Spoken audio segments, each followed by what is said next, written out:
Assalamualaikum warahmatullahi wabarakatuh. Waalaikumsalam warahmatullahi wabarakatuh.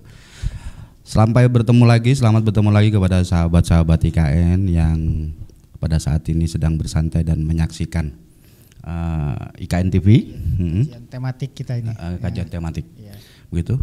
Pada kesempatan kali ini kita bersama Ustadz Priyatna. Ustadz Priyatna. Kita akan membahas mengenai semangat Muharram menuju perubahan. Menuju perubahan. Betul. Nah, Muharram ini adalah sebuah awal daripada hijrahnya Rasulullah begitu ya. Betul. Nah, begitu. Itu kita langsung saja mempertanyakan ini kepada Ustadz Priyatna.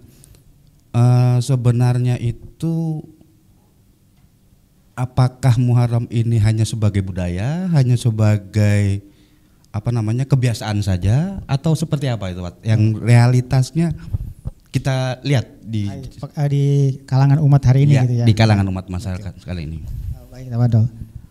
Menarik ya, di kajian tematik di pekan ini mengangkat tema dengan semangat Muharram, semangat perubahan. Sebuah tema yang memang tidak jauh dari momen hari ini, di mana seluruh umat Muslim, seluruh belahan dunia di hari kemarin itu menyambut tahun baru 1 Muharram yang disebut dengan tahun Hijriah, kalender Hijriah. Itu penanggalan yang ada sejak warisan disampaikan dari para kekhalifahan sampai sekarang masih tetap ada. Tapi pertanyaannya apakah ada itu dipakai atau sebagai simbolis, itu yang menjadi mungkin pertanyaan. Termasuk kepada fenomena memperingati tahun baru. Kalau bahasa kita kan tahun baru lah, ya kan? Tahun baru Islam, tahun baru Masehi. Nah, kan kalender itu memang di kita itu ada banyak, tidak hanya dengan kalender Hijriah, ada tahun Masehi, ada kalender Saka juga salah satunya. Tapi yang paling menonjol itu kan salah satunya kalender Masehi, dimana kalau hiruk pikuknya tahun baru itu di 1 Januari itu sampai seluruh dunia, sampai perayaan bermiliar-miliar orang rela menunggu sampai datangnya hari itu, bersifat macam-macam gembira. Tapi tidak kalah meriah juga yang dilakukan di umat Muslim hari ini di memperingati 1 Muharram itu. Kita melihat fenomena di masyarakat menyambut kemarin di perayaan tahun baru Islam itu di beberapa kota terutama di dunia juga sama, walaupun tidak semeriah segempita perayaan tahun barunya Masehi misalnya, kan itu. Dengan misalnya ada yang pawai, atau ada yang bermuhasabah misalnya berzikir, bersolawat, takbir, atau yang macam-macam. Mereka menyambut tahun ini dengan penuh semangat, dengan penuh kegembiraan, bahwa mengingat bahwa kita punya kalender pina penanggalan yang diwariskan, yang turun-temurun, yang dijaga misalnya. Ada juga yang memakai, misalnya kalau kita ditanya pakai enggak, Ustadz ini orang Muslim ya, gitu kan, tanggal berapa lahirnya? Biasanya jawabannya 1 Juli 19 sekian gitu. Kalau Islamnya tanggal berapa ya? Nah, itu kan. Berapa Muharram? Ya, gitu ya. Padahal kita itu punya gitu. Punya yang diwariskan di dalam Islam, yang lahir dari peradaban Islam, yang dipakai oleh para sahabat sama ini untuk menjadikan penanggalan malah kepada peristiwa-peristiwa ataupun kegiatan-kegiatan yang Islam itu memakai tanda. Misalnya 1944 Idul Fitrinya, 45 sekarang misalnya tahun barunya itu memang memakai penanggalan-penanggalan yang bersumber dari Islam. Nah, perkaranya hari ini perayaan-perayaan itu yang dilakukan atau penyambutan itu ada yang membias, walaupun tidak ada masalah dengan misalnya melakukan kegembiraan tadi, menyambutan dengan sesuatu yang boleh-boleh saja, kan gitu. Tetapi harus dimaknai, harus disadari, kita mengingat tentang sejarahnya. Ini tidak hanya bercerita tentang sebuah peristiwa atau fragmen dalam sebuah tatanan dakwahnya Nabi, tetapi harus ada sisi yang kita ambil pelajaran untuk kita berperilaku di dalam kehidupan ini. Salah satunya apa tadi? Semangat adanya lahirnya kalender Islam ini, apa dorongannya? Apa sejarahnya? kalau kita melihat catatan sejarah bahwa kalau ini dijadikan kalender Islam, kenapa di tanggal Hijriah atau dengan hijrahnya baginda Nabi dari Mekah ke Madinah, itu kan misalnya, kenapa kalau misalnya kita cinta kepada Nabi tidak diambil tanggal lahirnya Rabiul Awal kan gitu. Itu kan harusnya ditarik sejarah. Karena kalau kita pelajari kita akan menemukan bahwa Islam itu memang sempurna, semua itu dengan teratur, semua itu mengikuti toriko, semua mengikuti metode, dan semua itu bersumber dari wahyu. Semua proses hijrah itu semua. Nah ini yang harusnya diambil spirit tadi itu, bagaimana peristiwa misalnya penanggalan itu yang terjadi di semangat 1 Muharram di hijrah itu diambil. Semangat hijrahnya itu dorongannya apa? Oleh umat Islam itu harusnya dipelajari kembali. Tidak hanya menjadikan momen untuk euforia saja, menyambut, memperingati seolah kita lupa kemarin. Yang biasanya begitu kan? Yeah. Kenapa diperingati? Ya takut lupa gitu. Mudah-mudahan ini tidak. Tetapi justru kalender Islam yang menjadikan lahir dari sejarah peradaban Islam yang begitu cemerlang, ya kan? Melahirkan pemikir-pemikir dalam sekian tahun itu sampai dengan peradaban dunia itu dicerahkan dengan dimulainya hijrah tadi. Ya kan, sampai Eropa melahirkan juga revolusi, misalnya industri semacam itu, ya karena tadi penghijrah ini membuat kebangkitan peradaban manusia lah, saya katakan, bukan hanya Muslim, kan gitu. Ini menjadikan sesuatu yang penting kita pelajari di kondisi hari ini. Kenapa? Satu yang menjadi dorongannya adalah apa? Berpindahnya Rasulullah dari Mekah ke Madinah adalah apa? Nabi berpindah dari sistem yang jahiliyah, yang menolak kebenaran yang menukar dan melakukan kalau sekarang itu bahasanya intimidasi, persekusi atau semacam gitu ya terhadap aktivitas dakwah itu dilakukan supaya tidak menyebar. Nah, Nabi melakukan perpindahan kepada daerah atau tempat yang menerima. Itu syariat Islam itu diberlakukan dan ditegakkan. Nah ini proses ini yang harus dijalani. Apakah kita hari ini dalam kondisi seperti apa? Nah ini harusnya Muharram ini menjadikan refleksi kita, bermuhasabah dengan kondisi hari ini. Apakah sama? Kita hanya cukup bereporia, kan gitu, bertawa-tawa selama ternyata kita berada di dalam gelimangan dosa. Jadi kalau bisa digambarkan bahwa keadaan sekarang ini peringatan 1 Muharram itu hanya sebatas pada perayaan, seremonial, ya, perayaan saja. Padahal di sana itu ada penekanan pelajaran yang harus kita pelajari, mulai dari hijrahnya Rasul dan sebagainya, dengan penerapan syariatnya. Bisa, betul. Kalau menurut pandangan kita, apa penyebabnya masyarakat ini hanya sekedar melihat itu sebagai euforia, tidak lagi melihat itu sebagai sebuah ini pelajaran sejarah atau seperti apa? Itu kira-kira kenapa itu? Nah, salah satu yang menjadikan bukan salah satu, saya bilang akar daripada terjadinya euforia tadi adalah pertama begini. Saat ini yang menguasai pemikiran-pemikiran yang dibawa dari barat itu adalah mempunyai pemahaman tentang sekulerisme. Dia pemisahan antara agama dan kehidupan. Kita diajak berpikiran selalu tidak menyertakan agama di dalam kehidupan kita. Kan gitu. Dari disinilah akar permasalahan yang menggerogoti tentang pemikiran umat muslim hari ini. Dia mengenali ibadah, sholat atau perkara agama itu hanya perkara tadi. Tidak masuk kepada melihat bahwa sejarah sirahnya Nabi, perpindahannya hijrah Nabi, tidak menggali dari sumber-sumber politis, tidak menggali sumber-sumber syiasi. Apa dorongannya berpindah? Tidak pernah melihat, mengidentifikasi apakah terjadinya pindah itu hanya kebetulan saja. Tidak, tapi justru berpindahnya itu kadang-kadang ada hanya sebuah melihat sirah Nabi itu hanya sebuah cerita saja, tanpa menjadikan pelajaran yang mendalam. Untuk apa? Untuk menjadikan pelajaran atau tuntunan hidupnya di dalam berperilaku sehari-harinya. Karena tidak ada satupun sikap perilaku Nabi itu yang misalnya yang seyogianya sekitar seorang muslim itu menteladainya, mengambil pelajarannya.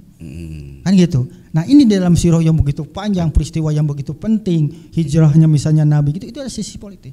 Terutama apa? Begitu kita mempelajari, mengidentifikasi, ternyata apa? Nabi melakukan hijrah itu karena apa? Melihat terjadinya sistem yang begitu jahil di tempat itu, dan dia memilih mempersiapkan tempat yang siap untuk menerapkan syariat ini yang sempurna. Sehingga begitu pindah, bagaimana yang terjadi? Ya kan? Begitu dahsyatnya sistem pemerintahannya. Maka dikatakan bahwa begitu ke Madinah, inilah peristiwa pertama. Dikatakan bahwa negara pertama secara konstitusi adalah Madinah ini. Nabi di situ tidak hanya beliau sebagai nabi. Kalau kita lihat peristiwanya ya, peristiwanya terjadinya hijrah sendiri. Terutama dari baiat pertama. Ada 12 utusan. Ya kan, waktu haji bertemu, setelah itu berdiskusi, diajarkan tentang Islam, mereka menerima Islam kembali dan dikirim siapa? Mus'ab bin Umair untuk menyebarkan Islam di Madinah dulu. Begitu tersebar, disampaikan, menerima, lalu kembali utusan berikutnya sejumlah 73 orang, kalau tidak salah ada yang 73 orang mengatakan, dan itu melakukan baiat kedua. Baiat kedua inilah baiat yang paling penting, di mana apa?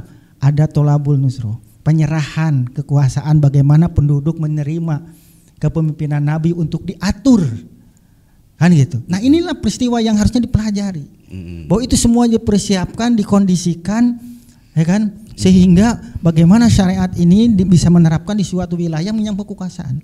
Islam ini akhirnya apa? Bisa bisa menjadikan hijrahnya ini kapah, kan semuanya bisa syariat, hukum-hukumnya bisa kan di suatu tempat atau wilayah memang kekuasaannya sudah mutlak bersama Islam, tidak bisa dipisahkan. Akhirnya apa?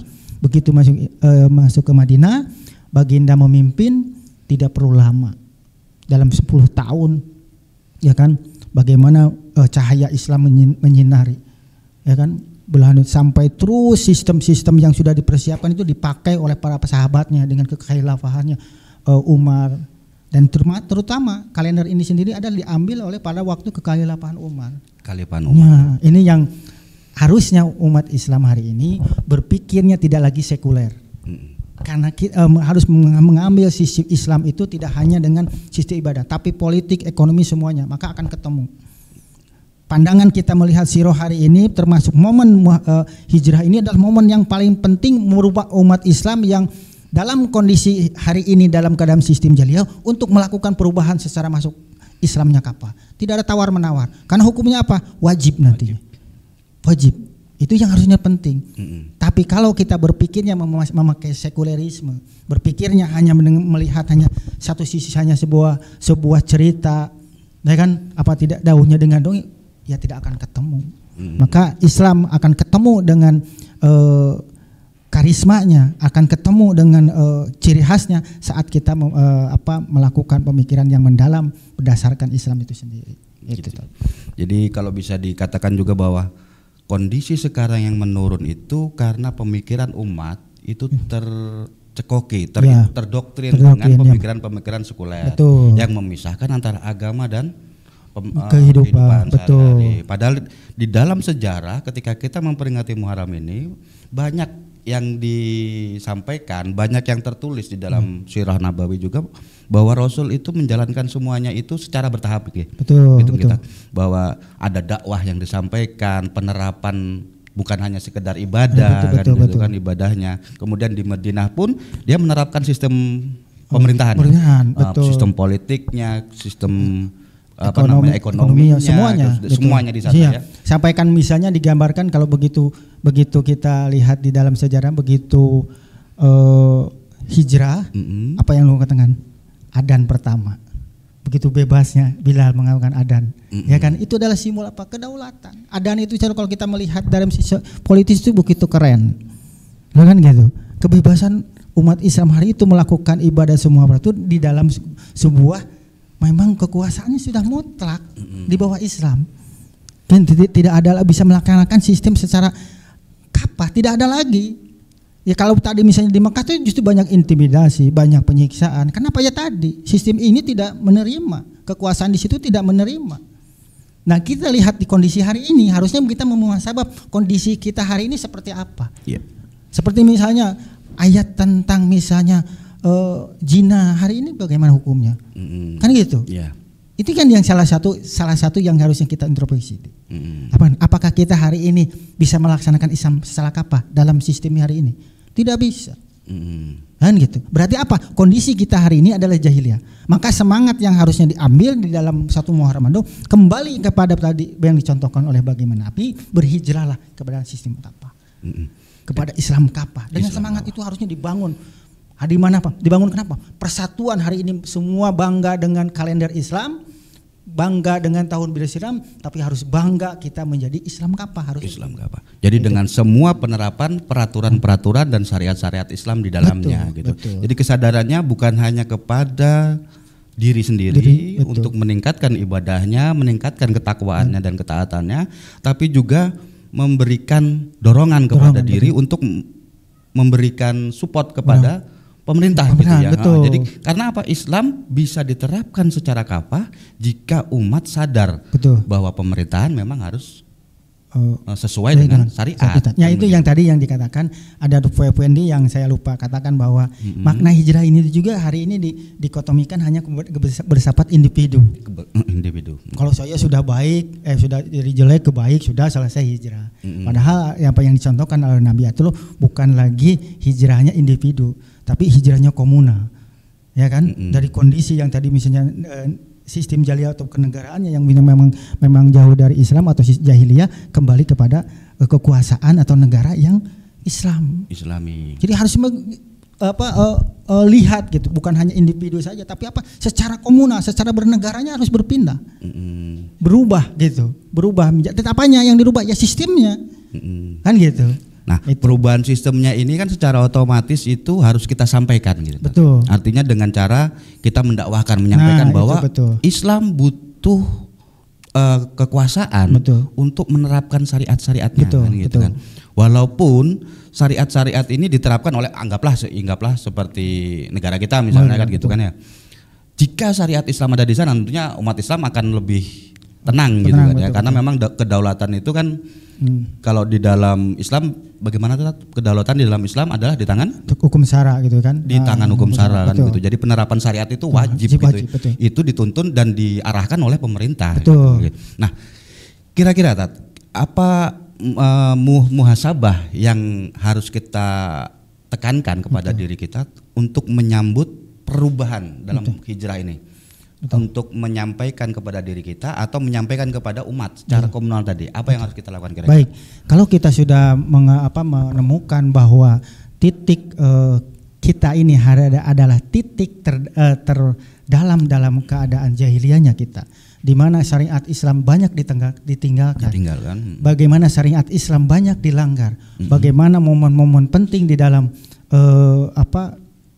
peristiwa-peristiwa Islam itu hanya sebagai seremonial. Salah satu yang itu sudah diketemukan, maka kembali kita mengembalikan apa sistem yang dimaksudkan di dalam Islam. Tidak ada lain sistem metode yang dibakukan oleh Rasulullah, yang ditinggalkan adalah sistem khilafah. Sistem khilafah, sistem kepemerintahan di dalam Islam inilah yang wajib yang menjadi metode untuk bisa menerapkan semua yang tadi disebut Islam kafah tadi. Inilah sistem ini, tidak ada yang lain. Tanpa dengan sistem ini tidak akan bisa umat Islam menerapkan Islam secara kafah. Jadi ini harusnya begitu. Kalau sudah ketemu tadi dengan pendalaman pemikiran tentang kondisi hari ini, baru muhasabah, maka salah satunya mari kembali kepada thoriqoh, metode dakwahnya sesuai dengan baginda Nabi. Apa yang nanti kita bahas berikutnya kan gitu istilahnya. Ya. Bagaimananya. Jadi mungkin secara singkat yang daripada kita awal bahwa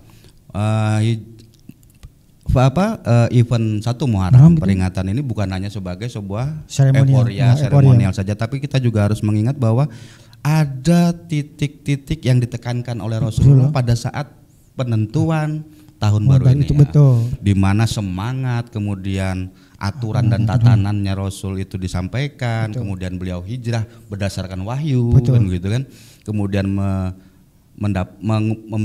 menguasakan, mendapat kekuasaan, mendapat pemerintahan di Madinah dan menerapkan syariat secara kafah. Nah, pesannya ini, Tat. Artinya pesan yang harus kita tangkap di dalam menuju kepada perubahan ini, Rasulullah itu apa itu?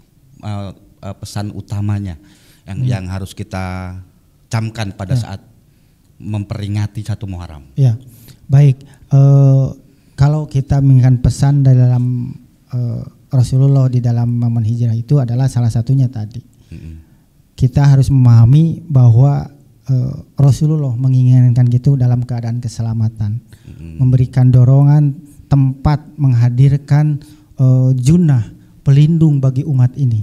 Karena sebelum terjadinya hijrah ke Madinah, Rasulullah juga pernah mencoba hijrah ke Habasyah, di mana kepemimpinannya itu bukan orang Muslim, kan gitu. Dan itu bukan solusi, ya kan. Akhirnya baru hijrah di mana kedaulatan ada di tangan Muslim, keamanan ada di tangan Muslim. Artinya momen semangat untuk kepada kita berubah dengan momen yang tadi, kalau kondisi hari ini memang jahiliyah, bahasanya gitu, maka kamu segeralah berhijrah ke tempat yang bisa melindungimu, yang dimana Islam melindungi semua umatnya. Ada sebuah daulah, ada sebuah negara yang dimana semua syariat Islam di situ berlaku. Kalau tidak ada, maka adakan. Bahasanya gitu kan. Nah, dengan gitu. cara berdakwah tadi. Dan hari ini kan tidak ada kan gitu. Satupun negara atau wilayah yang memberlakukan syariat Islam. Kan itu. Ini PR-nya berarti. Kondisinya ya hampir sama seperti dulu. Belum ada kota Madinah. Kan gitu. Apa yang harus dilakukan? Pertama berdakwah. Berdakwah terus sampai mengusahakan, mengupayakan itu kembali tegak. Karena bukan sesuatu mustahil. Karena itu pernah terjadi, aturan yang pernah dibawa oleh Rasul juga ada, torikohnya juga sudah jelas dicontohkan oleh baginda Nabi, begitu. Begitu ya. Jadi torikohnya ini apa? Metodenya. Metode. Berarti caranya juga sudah dicontohkan oleh Rasul. Gitu. Nah, kemudian bentuknya juga, sistemnya juga sudah pernah dicontohkan oleh Rasul. Betul. Gitu kan. Nah, sedangkan pada saat Khalifah Umar itu baru ditetapkan, itu hanya momen ditetapkannya kalender. Karena peristiwa kalender itu adalah adanya kesimpang siuran sebuah administrasi negara.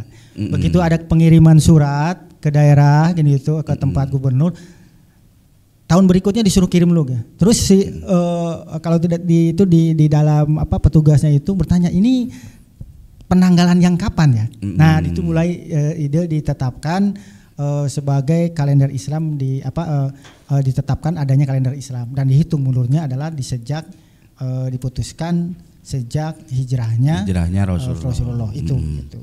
Jadi pada saat itu nggih. Nah, jadi dari kesemuanya ini bahwa kita memang harus kembali tadi, kemudian menguatkan semangat kita bahwa ini tidak hanya euforia, kemudian kita berdakwah karena dengan kondisi sekarang itu yang memungkinkan adalah itu. Betul. Nah, begitu. Nah, closing statement, Tat. Artinya silakan. Ya, ini closing statement sekaligus sebagai resolusi. Ya kan, resolusi kepada umat Islam hari ini. Kondisi hari ini umat Islam sesungguhnya harus disari sedang tidak baik-baik saja. Adapun hari ini kita sedang bahagia, saudara kita yang di rumah dimanapun, dengan kebahagiaan ini adalah kebahagiaan yang justru akan menjadikan kesedihan bagi saudara kita yang lain. Karena kita adalah umatan wahidan, kita adalah umatan satu.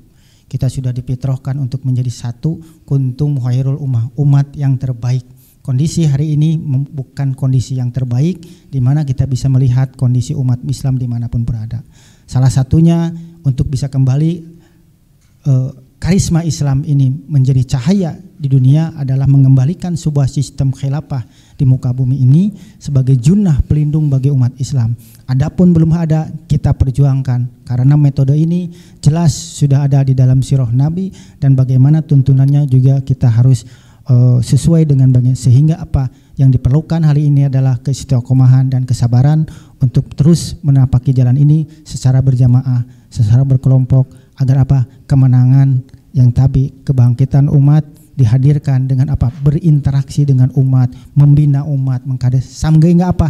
Sehingga umat menyadari tentang Islam, pemimpin menyadari Islam, terjadilah yang disebut dengan penerapan hukum Islam oleh semuanya. Itulah keindahan yang kita nantikan, kehadirannya kembali bagaimana disampaikan summa takunu khilafatun ala minhajin nubuwah. Itu adalah momen yang selalu didambakan umat muslim di Indonesia. Kita bersatu di dalam satu bendera, yaitu Ar-Ridwan dan Roya. Itu yang kebahagiaan yang Masya Allah kita nantikan. Demikian Ustaz. Oke, alhamdulillahirobbilalamin. Berarti semoga teman-teman dari sahabat IKN dapat menangkap poin-poin yang kita sampaikan, bahwa semangat hijrah, semangat perubahan itu harusnya diawali dari sekarang, mulai dari perubahan diri, kemudian berdakwahnya seperti yang beliau sampaikan. Jadi garis besarnya semoga teman-teman semua mendapatkannya, dan Allah meridhoi kita untuk terus melakukan dakwah dan pengajaran kepada umat bahwa pentingnya Islam diterapkan secara sempurna, secara kafah. Nah, sampai bertemu lagi, begitu Tat. Semoga Allah memberikan izin dan keberkahan kepada kita. Amin. Dan mendapatkan keberkahan atas segala yang kita sampaikan. Wabillahi taufiq wal hidayah. Assalamualaikum warahmatullahi wabarakatuh. Waalaikumsalam warahmatullahi